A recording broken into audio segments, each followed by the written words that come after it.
زندگی میں ہم سبھی یہ چاہتے ہیں کہ ہماری مشکلیں، مصیبتیں، پریشانیاں سب دور ہو جائیں اور ہماری زندگی میں خوشحالی آ جائے۔ تو آج جو میں آپ کے ساتھ ویڈیو میں میسج شیئر کر رہا ہوں، میں سمجھتا ہوں یہ بہت ہی امپورٹنٹ میسج ہے، اتنا امپورٹنٹ کہ یہ ویڈیو آپ کو روزانہ دیکھنا چاہیے، اور اگر روزانہ نہ بھی دیکھ پائیں، جب بھی کسی مصیبت میں، پریشانی میں آپ پھنسے ہوں، یہ ویڈیو ضرور دیکھیں۔ انشاءاللہ امید ہے کہ آپ کو بہت فائدہ ہوگا۔ اس لیے نہیں کہ یہ ویڈیو میں نے بنایا، لیکن اس لیے کہ اس میں اللہ سبحانہ تعالیٰ کے کلام میں سے کوئی ایسی آیات آپ کے ساتھ شیئر کروں گا جس کے بارے میں اکثر لوگ غافل ہیں۔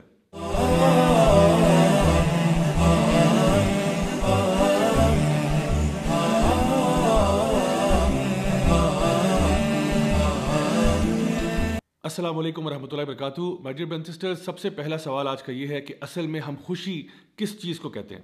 اس کے بارے میں سوشل سائنٹسٹ نے کافی ڈیبیٹ کی کہ اصل میں خوشی ہوتی کیا ہے، لیکن اگر اس پوری بحث کا اگر آپ سمرائزیشن دیکھنا چاہیں تو وہ یہ ہے کہ خوشی کہتے ہیں جب کوئی بھی کام آپ کی مرضی کے مطابق ہوتا ہے تو انسان کو خوشی ہو جاتی ہے۔ فار ایگزامپل، ایک بچہ کسی جو اسکول میں داخلہ لینا چاہتا تھا، وہاں پہ داخلہ ہو گیا، وہ خوش ہو گیا۔ وہ رات کو چاکلیٹ کھانا چاہتا تھا، ماں نے چاکلیٹ دے دی، وہ خوش ہو گیا۔ فیوچر میں جا کے جہاں وہ شادی کرنا چاہتا تھا وہاں اس کی شادی ہو گئی تو وہ خوش ہو گیا۔ جس جگہ پر نوکری کرنا چاہتا تھا وہاں نوکری مل گئی تو وہ خوش ہو گیا۔ یعنی کہ جب چیزیں ہماری مرضی کے مطابق ہوتی ہیں تو ہمیں خوشی مل جاتی ہے، اور جب ہماری مرضی کے مطابق چیزیں نہیں ہوتی تو ہم اداس ہو جاتے ہیں۔ اب سوال یہ ہے کہ کیا ایسا ہوگا کہ آپ کی زندگی میں سارے کام جو ہوں گے وہ آپ کی مرضی کے مطابق ہوں گے؟ اللہ سبحانہ تعالیٰ سورہ یونس سورہ نمبر 10 آیت نمبر 62 میں ایک بہت ہی زبردست بات ارشاد فرماتے ہیں۔ اللہ تعالیٰ فرماتے ہیں الا ان اولیاء اللہ لا خوف علیہم ولا هم یحزنون۔ یقیناً جو اللہ کے ولی ہوتے ہیں، جو اللہ کے دوست ہوتے ہیں، جو اللہ کے پیارے ہوتے ہیں، ان کی دو خصوصیات ہیں جن کا ذکر اللہ سبحانہ تعالیٰ کر رہے ہیں۔ یعنی کہ ایک تو کہا گیا کہ لا خوف علیہم، کہ ان کو خوف نہیں ہوتا، اور دوسرا ان کو غم نہیں ہوتا۔ تو یاد رکھیے ایک بات کہ خوف ہمیشہ فیوچر کی چیزوں کا ہوتا ہے اور غم ہمیشہ پاسٹ کی چیزوں کا ہوتا ہے۔ یعنی خوف ہمیشہ اس چیز کا ہوتا ہے جو ابھی ہوئی نہیں ہوتی۔ مثلا مجھے ایک جنگلی جانور کاٹ جائے گا، مجھے خدا نخواستہ کرونا وائرس ہو جائے گا، میں امتحان میں فیل ہو جاؤں گا، مجھے نوکری نہیں ملے گی، یہ سارے خوف ہیں جن کا تعلق مستقبل کے ساتھ ہے۔ اور اسی طرح سے غم جب انسان کو ہوتا ہے تو وہ ہمیشہ کسی پاسٹ کی چیز یا ماضی کی چیز کے بارے میں ہوتا ہے۔ مثلا کاش کہ میں نے پڑھ لیا ہوتا تو آج فیل نہ ہوتا، کاش کہ میں نے یوں کر لیا ہوتا، کاش کہ میں نے وہ کر لیا ہوتا۔ یعنی انسان جب بھی غم کی حالت میں ہوتا ہے تو غم ہمیشہ گزری ہوئی بات پر کیا جاتا ہے، اور جب بھی انسان خوف زدہ ہوتا ہے تو وہ ہمیشہ کسی فیوچر کی چیز کے بارے میں خوف زدہ ہو رہا ہوتا ہے۔ تو اللہ سبحانہ تعالیٰ یہ بتانا چاہ رہے ہیں کہ اگر آپ واقعی میں اللہ کے ولی ہیں، اللہ کے دوست ہیں، تو آپ کو یہ پتہ ہونا چاہیے کہ اللہ تعالیٰ العلیم بھی ہے اور الحکیم بھی ہے۔ العلیم کا مطلب یہ ہے سب سے زیادہ علم والا اللہ ہے، الحکیم کا مطلب یہ ہے سب سے زیادہ حکمت والا اللہ ہے۔ یعنی اللہ تعالیٰ ہمارے سے علم میں بھی زیادہ ہے، ہمارے سے سمجھ میں بھی، ہمارے سے وزڈم میں بھی زیادہ ہے، اور ہمیں شاید کسی بھی تصویر کا ایک چھوٹا سا پکسل نظر آ رہا ہوتا ہے، اور اللہ تعالیٰ کو پوری تصویر نظر آ رہی ہوتی ہے۔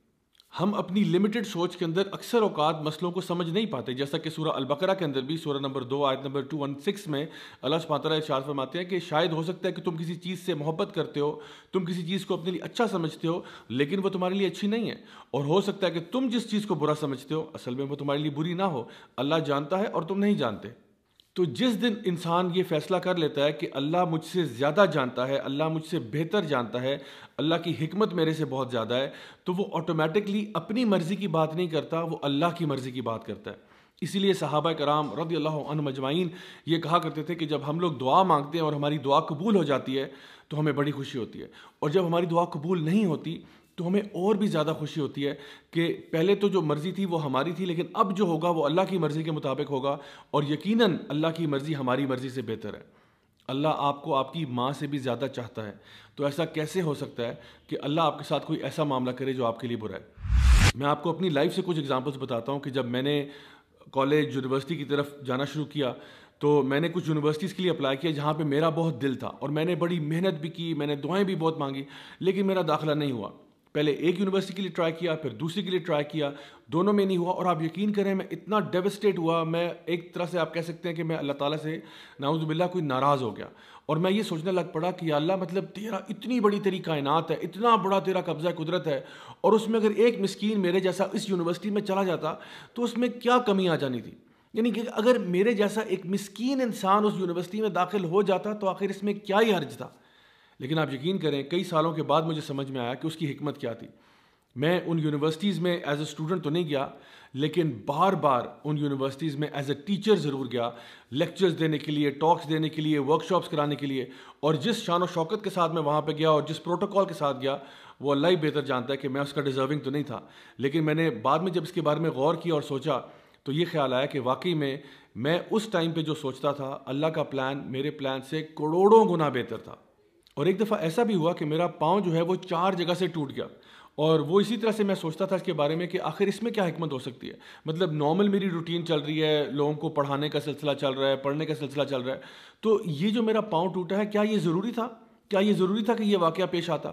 لیکن آپ یقین کریں کہ اس پاؤں ٹوٹنے کی وجہ سے 2 مہینے میں جب بیڈ ریسٹ پہ گیا ہوں تو مجھے اتنی زیادہ کتابیں پڑھنے کا موقع ملا کہ الحمدللہ میرے نالج میں اضافہ ہوا, اور مجھے معلوم ہے کہ وہ میرے لیے ادروائز کرنا پاسبل نہیں تھا.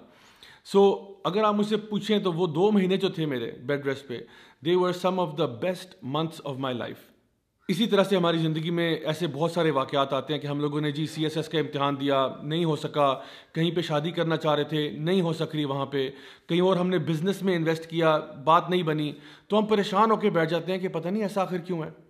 کبھی کبھار اولاد کے معاملے میں ہم یہ سوچتے ہیں کہ ہائے میں تو بیٹے چاہتا تھا, اللہ مجھے بیٹیاں کیوں دے رہا ہے, یا میں اولاد چاہتا تھا, مجھے اولاد کیوں نہیں مل رہی. آپ یقین کریں گے میں کچھ ایسے لوگوں کو بھی جانتا ہوں جن کی شادی کے 18 سال کے بعد, 20 سال کے بعد اللہ تعالیٰ نے ان کو اولاد دی ہے. کچھ ایسے لوگ بھی ہیں جنہوں نے بہت چھوٹے بزنس سے آغاز کیا اور 10, 15, 20 سال کے بعد اللہ تعالیٰ نے ان کو کروڑ پتی بنا دیا.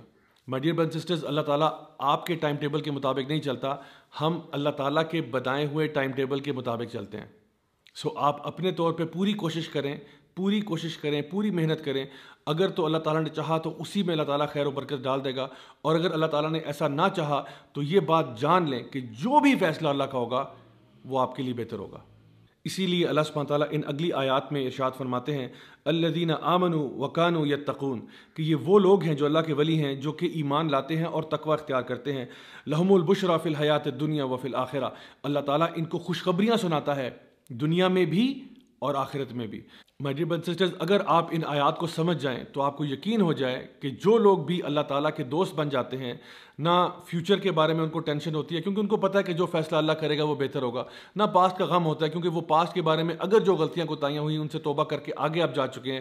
یہی وہ لوگ ہیں جن کے بارے میں اللہ تعالیٰ فرماتا ہے کہ اللہ تعالیٰ ان کو دنیا میں بھی خوشیاں دیتا ہے اور آخرت میں بھی خوشیاں دیتا ہے.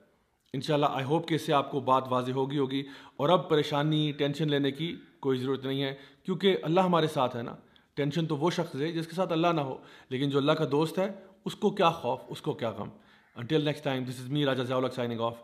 Wassalamu alaikum wa rahmatullahi wa barakatuh.